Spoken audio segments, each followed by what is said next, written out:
नमस्कार, मैं अजीत कुमार। आप देख रहे हैं डिजिटल दस्तक। देखिए, बिहार के उप मुख्यमंत्री सम्राट चौधरी जी आज प्रेस कॉन्फ्रेंस किया। उसमें दिल्ली के मुख्यमंत्री अरविंद केजरीवाल पर प्रहार किया। बोले हैं कि बिहार और बिहारियों का अपमान कर रहे हैं। यहाँ पर आइए, कुछ बिहार के लोग हैं, इनसे बात करते हैं। क्या सही में अरविंद केजरीवाल जी बिहार और बिहारियों का अपमान किए हैं? देखिए, मैं कुछ लोग तो नहीं हूँ, मैं कुछ लोग से अलग हूँ।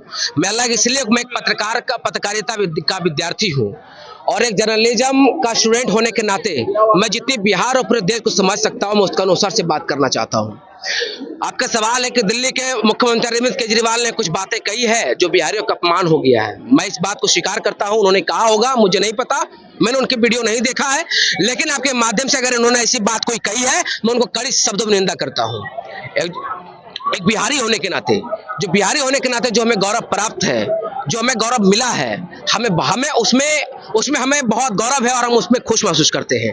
सवाल यह है कि आज सम्राट चौधरी जी प्रेस कॉन्फ्रेंस कर रहे हैं। ये प्रेस कॉन्फ्रेंस तब करते जब अमित शाह जी, प्रधानमंत्री नरेंद्र मोदी जब कहते हैं बिहार के लोगों को कि बीमारू राज्य है बिहार। तो बीमारू राज्य अगर बिहार है तो बीमारू राज्य को खत्म करने के लिए, बीमारू राज्य बीमारी से हटाने के लिए आपने कौन सी उपाय किया बिहार के लिए? सवाल तो है। सवाल यह है कि अगर आप जब बोलते हैं बिहार के लोगों का डीएनए खराब है, तब एक सवाल जरूर लोगों के मन में चलता है कि इसके लिए आपने कौन सा काम किया है। ये सवाल तो जरूर पूछा जाएगा आपसे।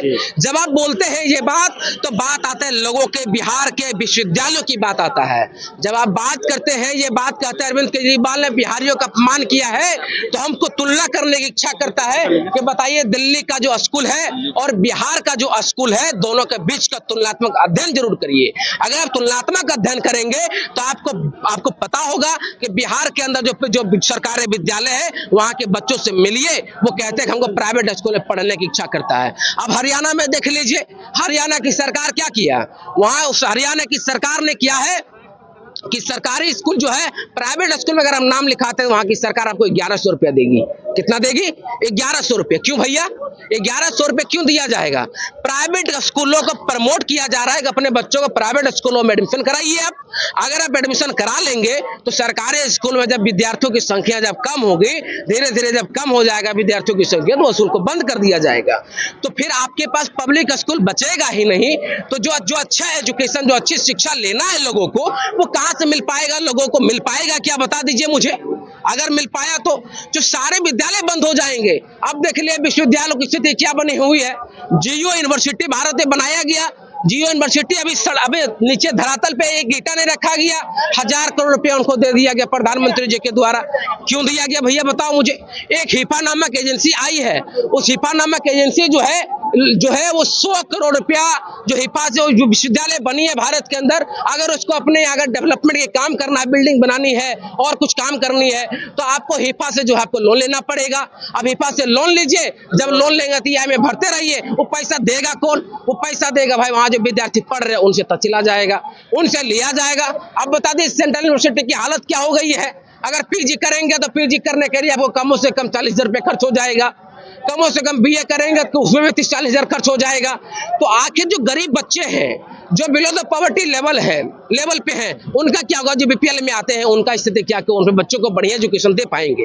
तो अरविंद केजरीवाल से कैसे तुलना कर रहे हैं? हम मानते हैं कि उन्होंने अपमान किया बिहार का, बिहारियों का, ठीक है, लेकिन आप तो कम से कम बिहार के विश्वविद्यालय और बिहार के स्कूलों को सुधार दिए होते। ये सवाल तो है ना, कम से कम इस पे तो बात करते, लेकिन उन्होंने ऐसा नहीं किया। क्यों नहीं किया भाई? 20 साल से आपकी सत्ता, 20 साल से आपकी सत्ता है। आपके लोग वित्त मंत्री बनते हैं, आपके लोग डिप्टी सीएम बनते हैं। एक डिप्टी सीएम ने 2 डिप्टी सीएम है। अगर 2 डिप्टी सीएम है, इसके बावजूद भी बेहतर नहीं कर पा रहे हैं और बीपीएससी का पेपर लीक करवा देते हैं। अब बीपीएससी का अध्यक्ष बोलता है पेपर तो लीक ही नहीं हुआ। जब लीक नहीं हुआ तो बताओ तुमने एग्जाम कैसे कंडक्ट करवा लिए? बताओ मुझे आप। एग्जाम कंडक्ट करवाया 4 तारीख को या नहीं करवाया? तो कैसे करवा लिया?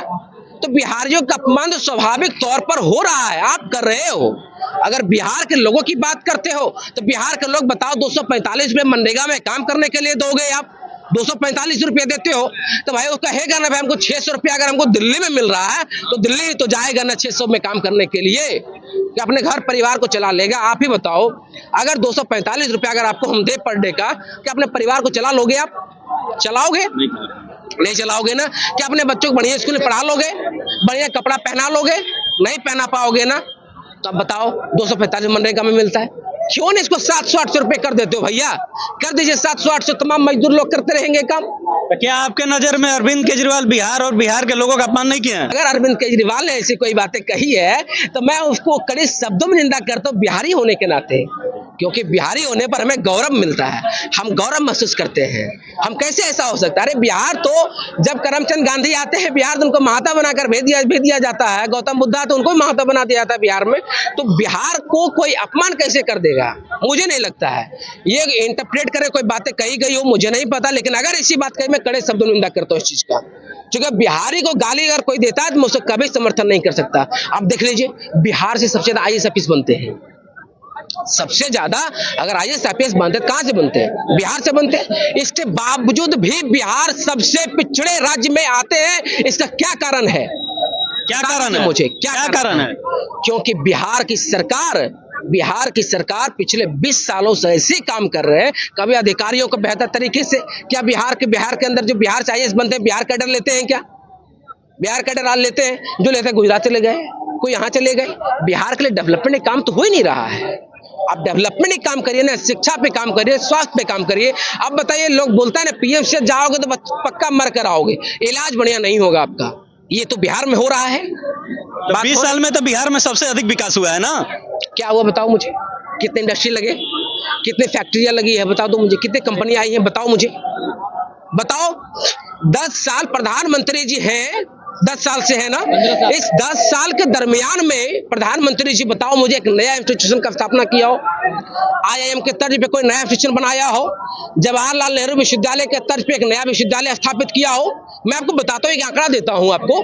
बिहार के अंदर एक मगध विश्वविद्यालय है जिसकी स्थापना 1962 में होता है, और एक 1967 में आपका स्थापना होता है किसका? JNU का स्थापना होता है। दोनों विश्वविद्यालयों का आप जब देखोगे, दोनों विश्वविद्यालय का जब कंपैरिजन करो तो एक विश्वविद्यालय गर्व करता है उस विश्वविद्यालय के ऊपर, एक विश्वविद्यालय मगध आपका बने चोर, यहाँ के विद्यार्थी शर्म करते हैं। आप पूछो किसी भी बच्चे से पूछो कि आप PG कहाँ से किए हो, ग्रेजुएशन कहाँ से किए हो, तो उनको शर्म आता है कि भाई मैं मगध यूनिवर्सिटी से पढ़ाई किया हूँ। अरे भाई, जब एक ही दशक में दोनों विश्वविद्यालय का स्थापना हुई है, एक गर्व का विषय और एक शर्म का विषय कैसे बन गया? बात है या नहीं है बताओ? तो इस पे कौन बात कर रहा है? कोई बात कर रहा है क्या? बातों को सुने, ये बात कैसी लगी है प्रतिक्रिया कमेंट बॉक्स में दे। अगर चैनल को सब्सक्राइब नहीं किए हैं तो सब्सक्राइब करें, लाइक करें और शेयर करें। धन्यवाद।